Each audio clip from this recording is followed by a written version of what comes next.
So first off, you want to start by flipping the bike upside down and removing the back wheel.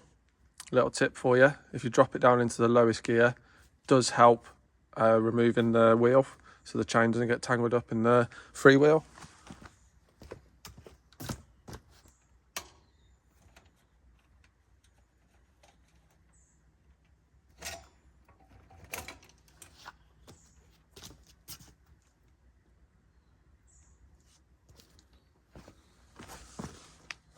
So the back wheel's removed, nice and easy. So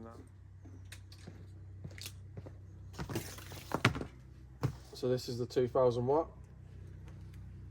hub motor that I'm going to be using with the MTX39 rim.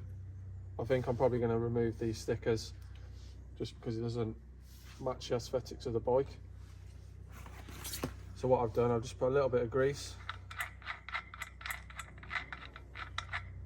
on the thread where the freewheel goes. I removed the one that came with the kit, like I say, because I wanted to use the better quality one. So on with the new one. Screws on nice. Just make sure that you don't cross thread it. Put tool in. Just give it a little nip up. That will tighten though once it's on the bike and you start pedaling. Now I'll put the washers back on as they were.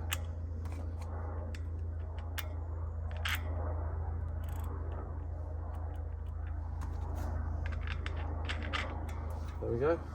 Now I'm going to install the tyre.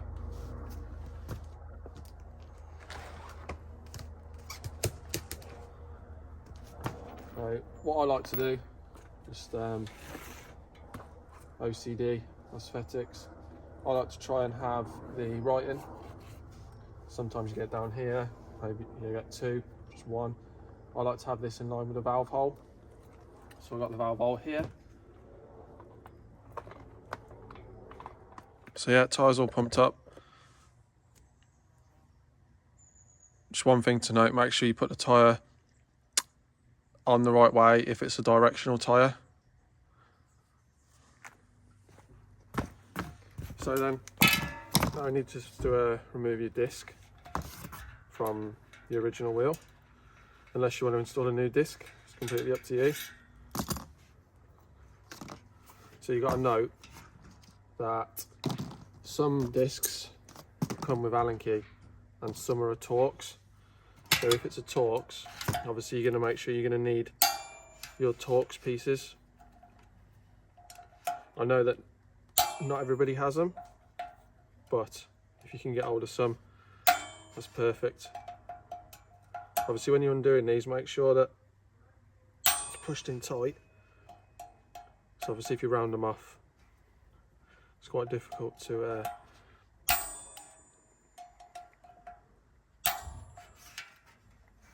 it's difficult to get them out if you round them off. So I'm going to be reusing this disc and these bolts.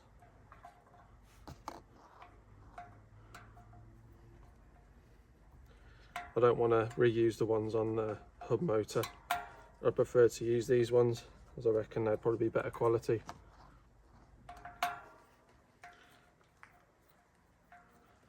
Go for a time lapse.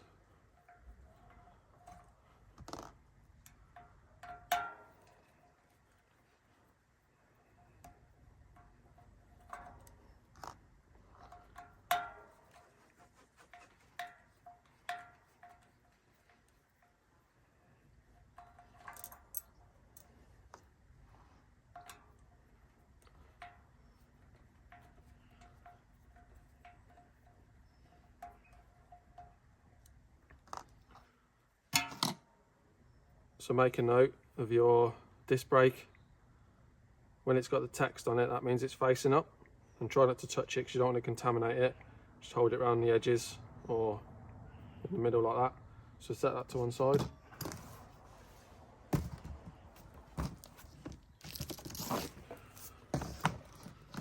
Now we're bringing the hub motor. So this one again, this one comes with a Torx, slightly smaller one.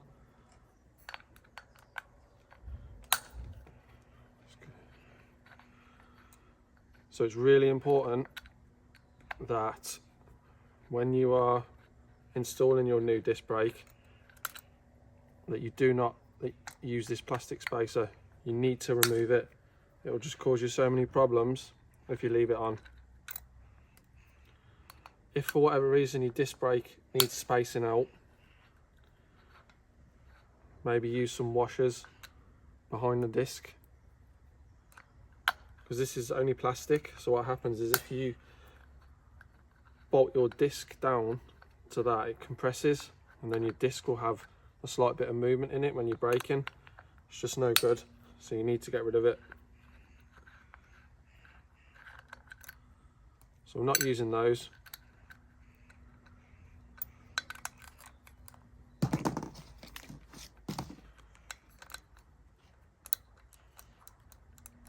And we're not going to use this. Should have removed them beforehand. Anyway, they're off. Remove that, get rid of that. If you need to use them, obviously use them. I'd recommend getting some Loctite. So now take your new disc, well, your original disc, pop it over the wires. Just be careful of the wires not to damage anything. Line your discs up, your disc holes up. Now with these, they already have Loctite on them, so I'm going to reinstall them.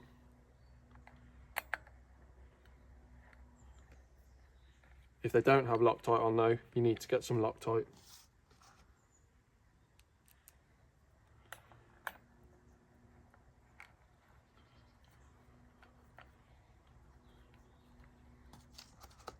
So I'm not doing them up tight yet, I'm just going round. A couple of turns on each one, just so everything lines up.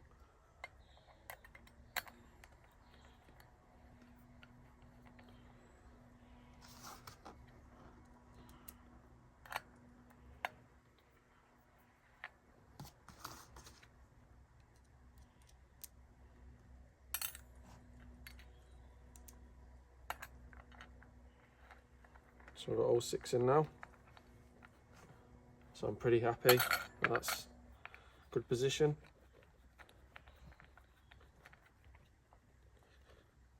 So what you have to do is do them opposites. So that one's tight, that one's tight. Now I'm going to move to this one, which is kind of opposite.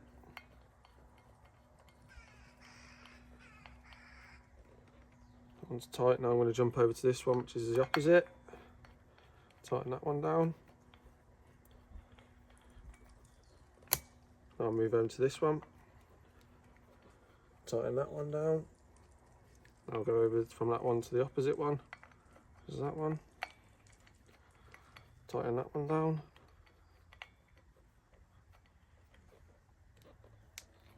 So I'm just going to check the first 2 just to make sure. Yep.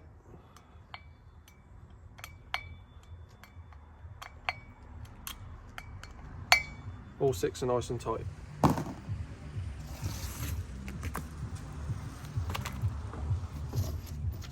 So now I'll reinstall the spacers. Personally, I like the flat one, and this one with a little tab on it, I have facing out that way, so when it goes in the dropout, that helps locate it. Put the nut back on. Same with this side. As you can see, you've got the tab and face on the outside. What you need to make sure is that this protrudes past this, because if it doesn't, this is going to bind on your frame, you're going to have nothing but trouble. So you need to make sure this protrudes. So that's why you've got 2. So 1, which isn't enough, 2 is enough. So now we'll install it onto the bike. So calipers removed, just 2 bolts, just moved it out of the way. So I'm going to reposition the camera now to show you how to install the wheel.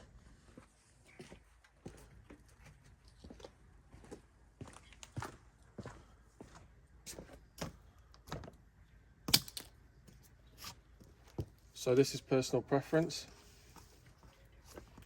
I personally like to run the cable out the back of the bike If you want to, you can run it inside the frame going that way, but I'm going to run it out the back on this one.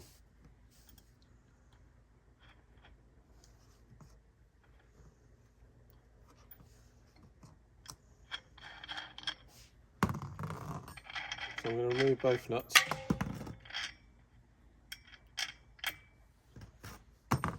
I've got the spacers seated like that on this side, the disc side, and then on the drive side I've got 1, 2 like that.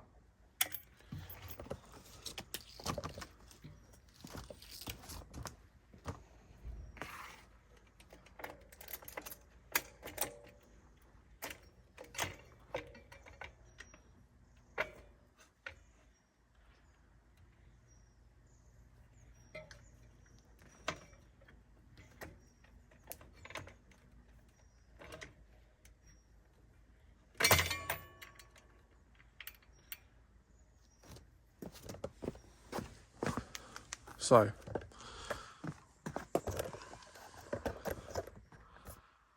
as you can see, it's close but it's not in.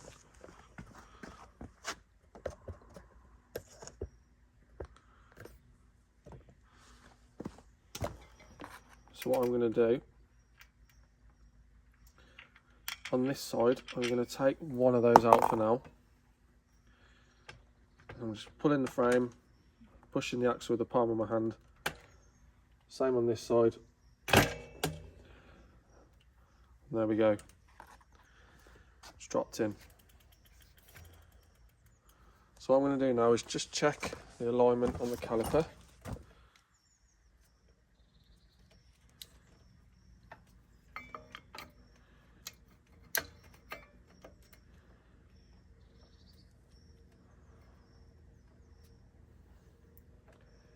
I'm pretty happy with that.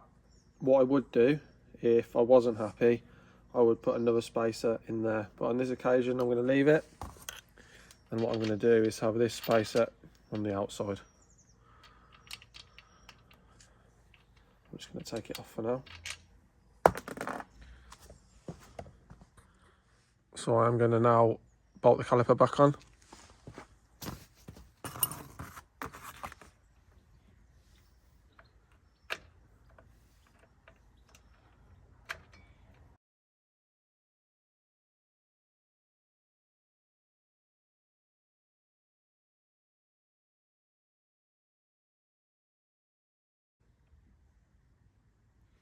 So I haven't done it up really tight, but what I'm going to do, a little tip for you if you're doing this on your own, I'm going to grab a cable tie, and I'm going to cable tie the rear brake shut so it'll clamp onto the disc so it'll align it. So I'm just going to grab a cable tie.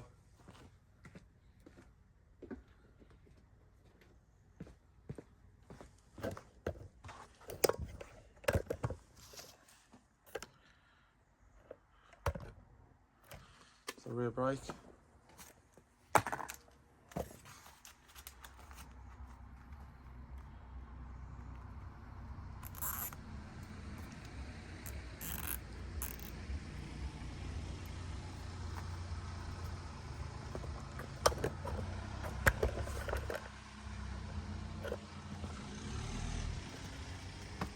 That's clamped on now.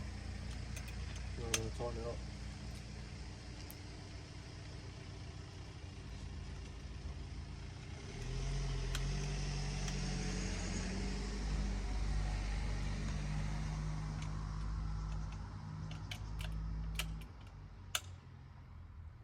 Happy with that? So I'm going to cut the cable tie.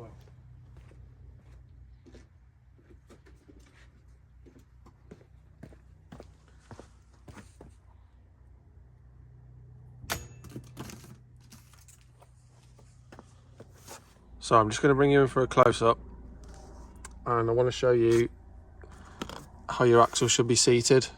Now in this bike here, you can see there's like a tiny gap. I don't know if you can quite see that on the camera. So what I'm going to do is get a mallet. I'm going to tap this down.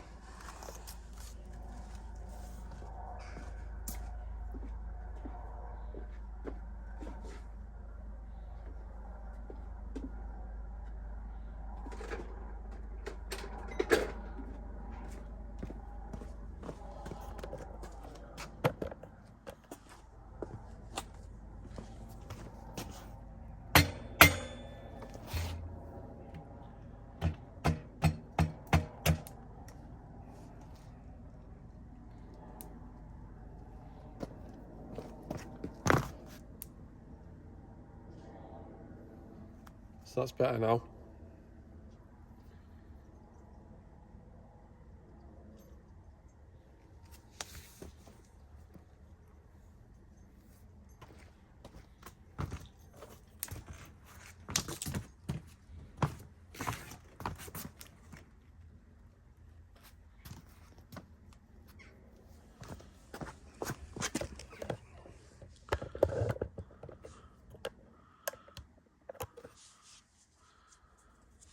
So now I'll show this side, going a bit closer.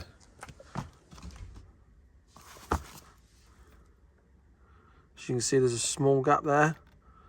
Might not be able to close it, but I'm going to give this a tap and see if I can knock it down.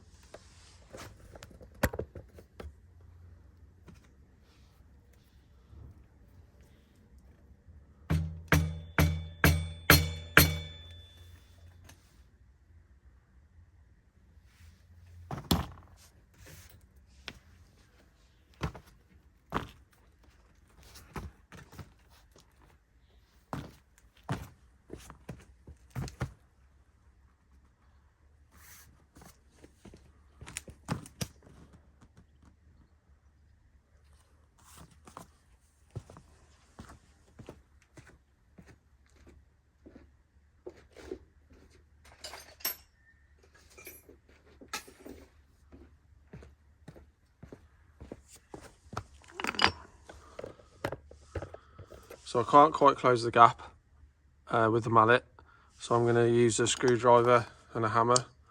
I'll show you this technique. So move that out of the way, put your flathead screwdriver on the spacer. So it doesn't matter if that damages, you just don't want to damage the axle.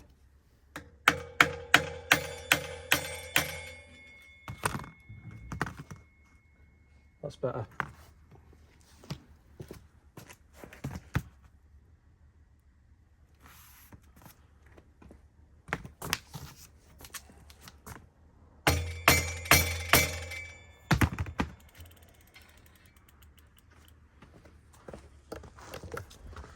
So you can see that there. There's a tiny gap, which is okay. I'll show you the other side.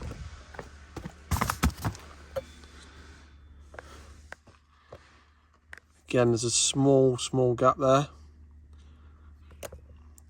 but that's going to have to be okay.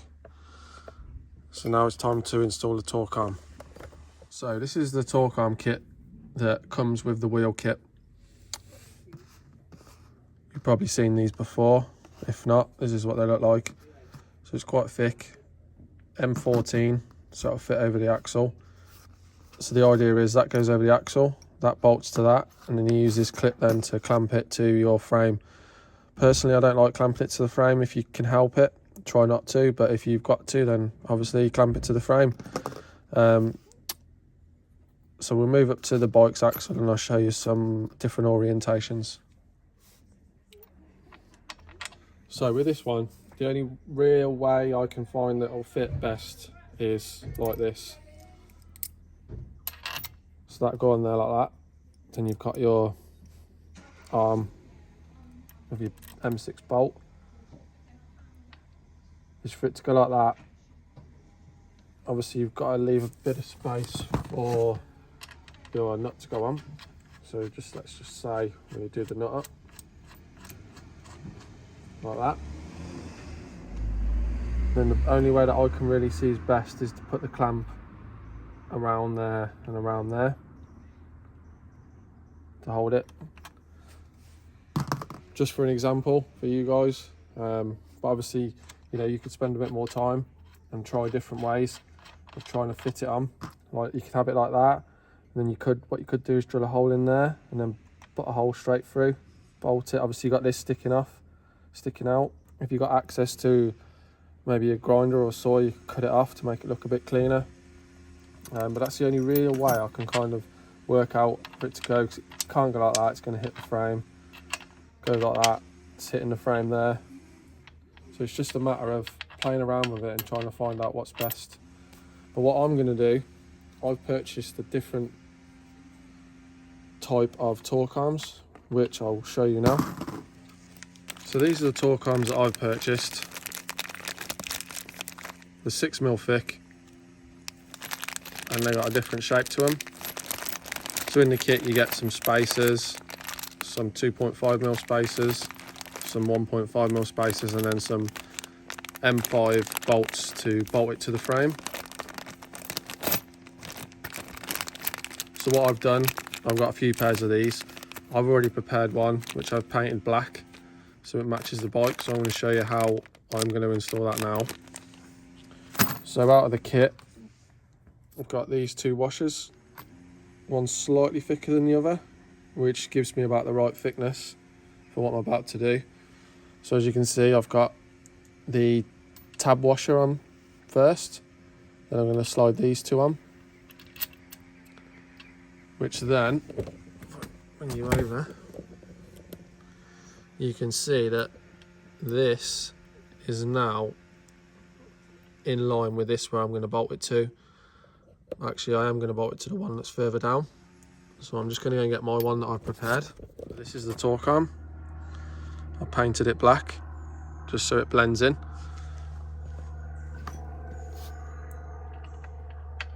So that fit on there. So as you can see,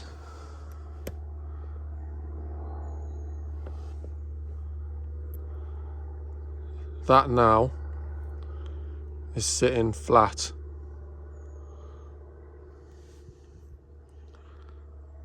To the frame. Once I tighten this up with the nut on, it'll be perfect.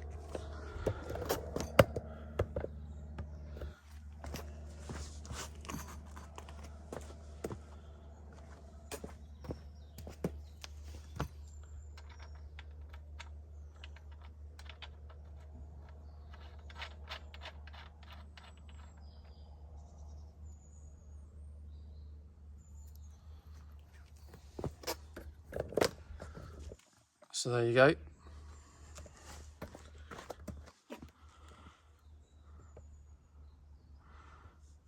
Now you can see there's a tiny gap. But what I'm going to do is put a washer in between there and a washer on the outside. And I might not have to. No.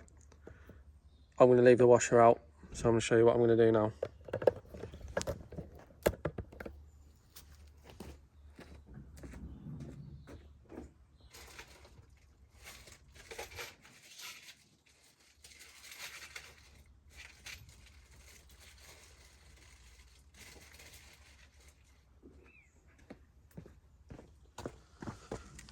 So out of the kit, I've got the M5 Allen key bolt and an M6 washer. The reason I got the M6 washer is because it's slightly bigger. It's got a little bit of movement, but that's okay. If you can see that.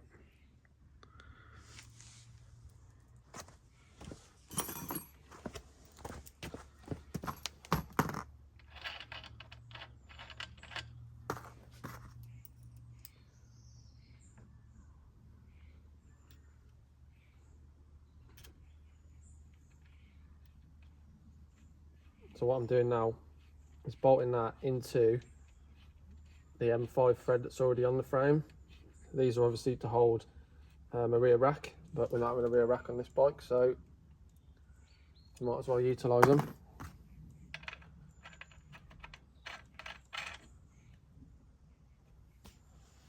There we go. We got the socket set now and we'll tighten it up. So I've jumped onto this side. In that torque arm kit that I purchased, this one, I am going to use this, which is a 2.5mm M14 spacer, which I'm going to slide onto there like that. So that'll give something for the nut to clamp up to. I'm not going to put a torque arm on this side. I'm only going to put one on it. So if I bring you in a bit closer, you can see what I've done. So obviously I've got the tab bit sitting up against the frame to help the axle from trying to spin in the dropout, and then I've got a spacer there. The reason I put that spacer in is just to stop this nut from turning, like, you know, scratching all the paintwork off the frame. You don't have to use it if you don't want to, but because I've got it, I'm putting it in there to use. And then I'm going to obviously tighten this up. If you got this far in the video, thank you for watching. Hopefully it's helped, hopefully you've learned something. Obviously every bike you build can be slightly different, but the general principle is the same. You just got to make sure you get that rear wheel installed correctly. Everything else is a doddle. In regards to the specs on the bike, it's a 2000W hub motor. I've got a 40 amp KT controller with a KT full colour LCD display. Change the saddle, got a gel saddle just to make it a little bit more comfortable. Put some mud guards on. Purchased a different bag for the controller to go in, which sits on top of the top tube of the bike. Some spiral cable wrap just to keep all the cables nice and tidy all together. I bought some trunking to stick to the frame so I can conceal all the cables in the trunking. Some nylon braided hose to protect the motor cable. It's nice and easy to fit. I just think it helps, makes it look clean. Yes, overall I'm pretty happy with how the build come out. It didn't take me too long, probably took me about 4 hours in total just to get everything right. But yeah, all in all, pretty happy.